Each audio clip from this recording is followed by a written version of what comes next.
อันนี้จะได้บ่เงินนี่น่าอุ้ยมันก็ได้ครบอยู่ฮะนะกับทักทายสบายดีตอนเช้าๆนะทุกคนเนาะ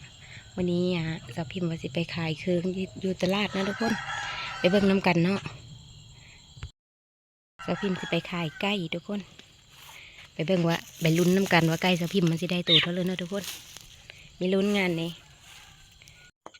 ไก่สาวพิมพ์ก็มี11ตัวนะทุกคนเนาะเพราะว่าสาวพิมพ์จับอยู่เฮิรนน้ำไก่พร้อมเขตพร้อมเบิ่งแม่ฮะหวายกับพักน้ำตัว60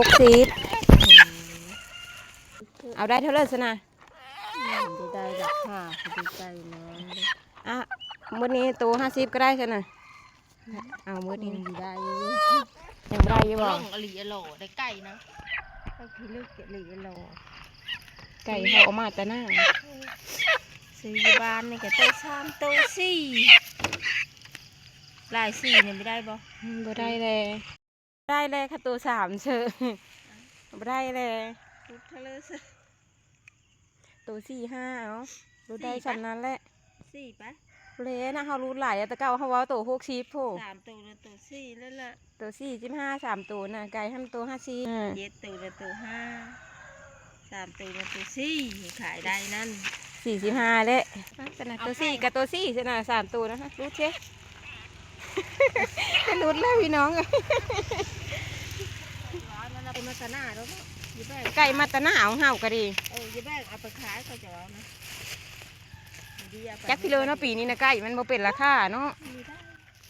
เป็นนะเลยคือว่าปีตะเก้านะซ้ำนี่นะได้ตัว50น่ะเอากานี่กาเขาตัว60เอาไก่แต่วับลงนี่นะ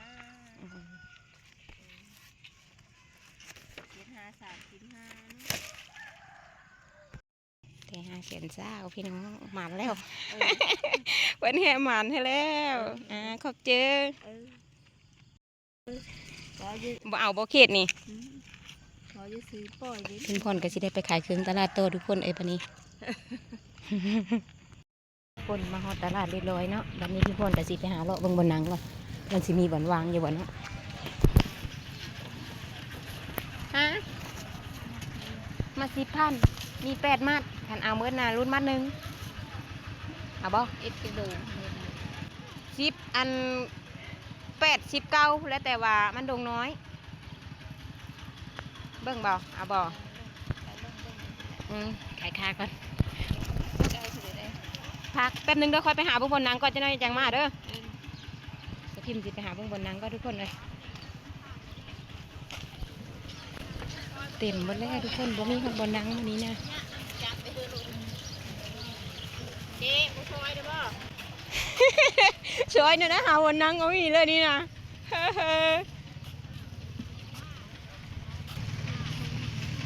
ป้าเต็มมาเลยทุกคนบ่มีคนบนนังมาช่วยมานี่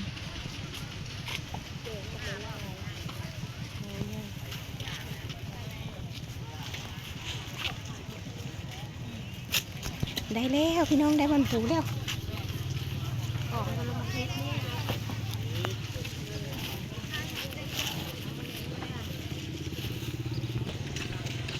ปูซาดกันเลยเรียบร้อยได้สาวพิมพ์ติดได้เอาคืนก่อนวันนี้ทุกคนเลย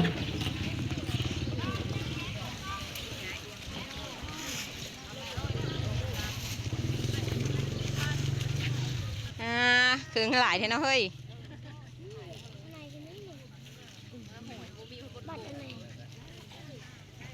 เครื่องเต็มมาแล้วบ่มีบอลโกหอยบ่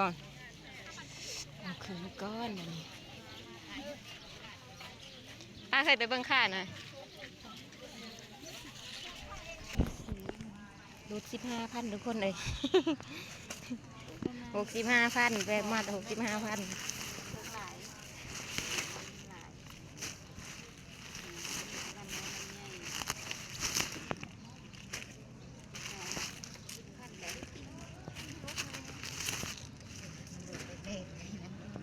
นกค่ะมันบ่มีโกกมันบังนะเฮ้ย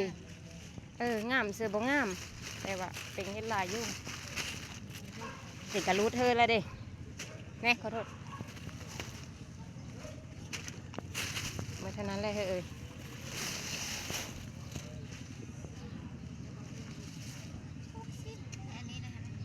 บ่แล้วรูดแล้ว15,000 เต็งกะรูดเธอละเด้เต็งกะขายรูปเลยฉันเต็งกะรูดบ่ได้แล้วฟ้าเอาบ่เมิดกันดิ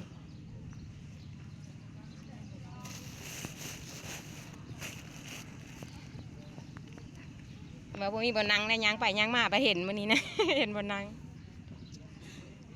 ตัวซื้อแล้วเครื่องนำมื้อนี้บ่เคยไปขายในเมืองบ่เออ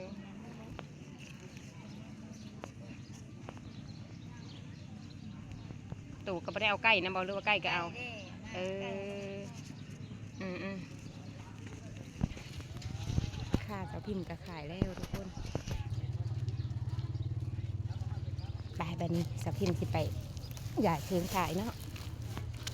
เสาพิมพ์กับสิใหญ่เครื่องขายกันทุกคนเลยบัดนี้ก็ดีเขียด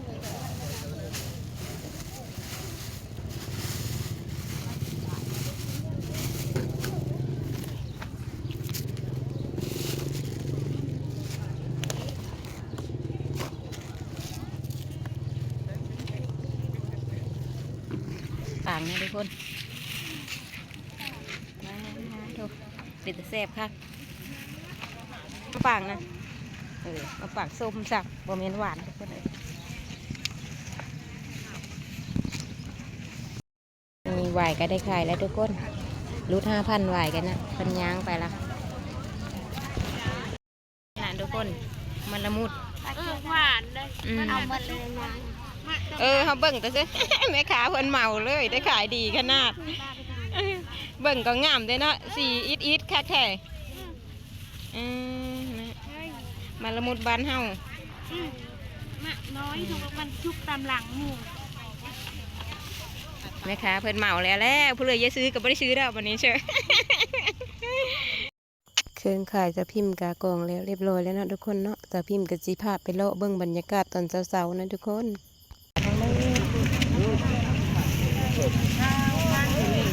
ดอกกระเจียวมาเทเลดอกกระเจียวนี่นะมา10,000มาเต็มกินซุกก็มีฮะนางโซนนั่นเฮ้ย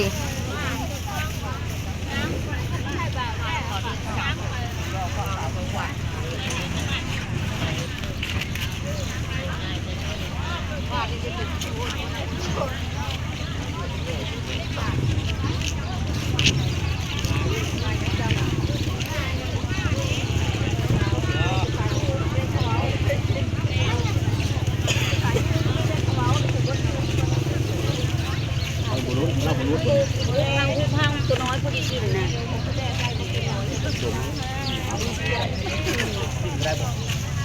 อยู่มองนี้บ่เซลเต็งนะบุมีบ่นั่งอยู่ส่วนบ่เฮ้ย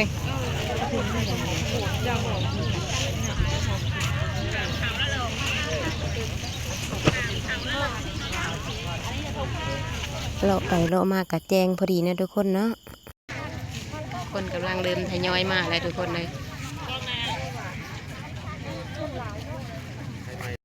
ข้าวเดือดก็เริ่มเปลี่ยนได้แล้วทุกคนเลยเริ่มโหยได้แล้ว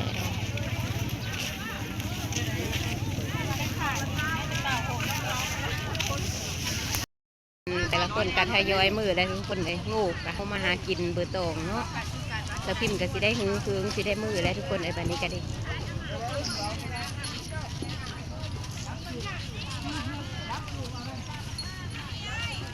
จักมือน้ำบ้านน้ำมือละน้ำหวานทำบริเวณวันนี้นะ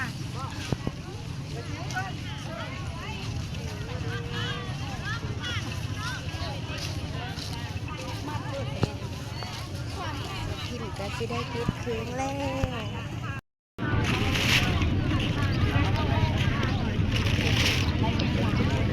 ที่นั่งกับบะมือซ้ำเนาะ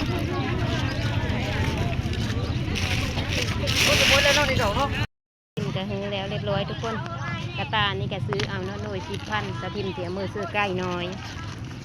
ว่าแล้วก็มือเลยนะทุกคนบันนี้ก็ดีมือกันเลยบันนี้ก็ทุกคน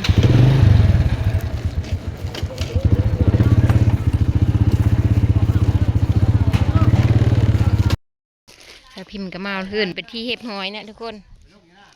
แล้วเว้าลงห้วยน่ะมื้ออื่นจังลงมื้อนี้น่ะข้าเว้แล้ว เขาจะพากันลงห้วยว่าลงหาปลา เฮ้ยมื้อมันว่างน่ะไปลงเนาะเฮ้ยว่าได้เพิ่นจ้ะ อันกระตาเขาฟ้าน้ำรถไถเขามาเอามาบ่ได้รถเพิ่รถเขาจะสู้ ป้าบ่พูดแล้วอยู่บ้านน้อง บ่ได้เฮ้ยเขาทิ่มลงเฮินบันโคกหั่น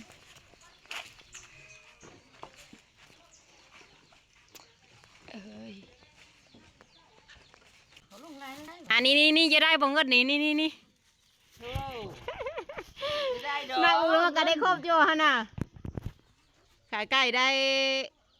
500,000เศร้าจะวะรักก็จ่ายแล้วจะวะ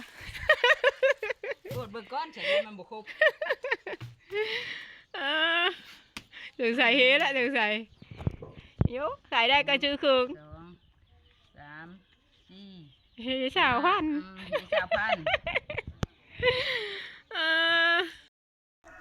แต่ขายเครื่องกะมาแล้วหอดหืดแล้วนะทุกคนเนาะมาวันนี้พิมพ์พรก็ขอจบคลิปเพลงเท่านี้นะทุกคนเนาะสบายดีและก็สวัสดีมาสุขูทุกคน